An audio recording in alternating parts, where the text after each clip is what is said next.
Контрабанда менен кантип күрөшөсүздөр? Бул патенттен кетип билесиздер, контрабанданы көмүскөн чыгаруу боюнча бул максаты ушундай болчу. Контрабанда көбөйбөй деген. Контрабанда көбөйбөйт, анткени ушул бир аргумент ушу эмне үчүн киргизели дегенде мындай болуп тур да. Сосновский пост эмнеге турат десек, контрабанда менен күрөшүү, хотя ноль эффект. ЭТТ эмне? Контрабанда менен күрөшүү, ноль эффект.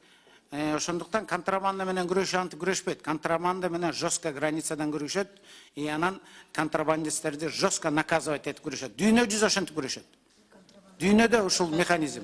Ар бир эле муну табам десең форточкадан кирет, форточканы жапсаң мордон кирет, морду жапсаң эшиктен кирет. То есть баары бир любой запретке бир лазейка табылат да, бир эле метод. Мисалы үчүн преступленияны кылбаш керек дейбиз, бирок адамдар кылат, мамлекет жазалайт. Ансыгандай точечно контрабандистти табыш керек и жазалаш керек. Азыр биз жана периметр, чүйдөгү периметр бар эмеспи? ЕСтен кирген. Азыр мына эми Кыргызстан кичинекей эле. Сураштырып көрсөңөр, азыр бир да неучтенный товар өтпөй калды. Мына кечээ 4 сотрудник ГНСке иш козголду. Бүгүн эртең, по-моему, пресс-релиз чыгат. Это налоговики РНТ, которые оказывали содействие.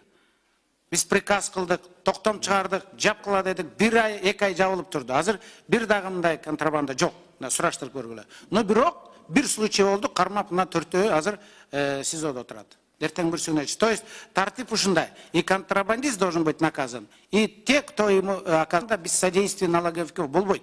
Туура. Ошондуктан азыр ушул принципиально волевой баарыбыз эгерде сиздер биздер бир турсак, ушул чүй периметри анан талас жанагы чоң капка деп коебу, ошол жердегилер бүт жабылды. Башында айтып аткан продукты кымбаттап кетет, андай болгон жок. И кымбаттабайт, потому что продукты кымбаттаса дагы биз жума сайын анализ кылып турабыз. Это 7%ка кымбаттады, жана рубль менен доллардын соотношение болгондон, естественно. И, конечно, контрабанда жабылгандан кийин алар допинговать этчи да бааны. Андай болбой калды дагы, ощутимо кымбатта болгон жок. Бирок азыр мына биз депозит системасын киргизгенбиз.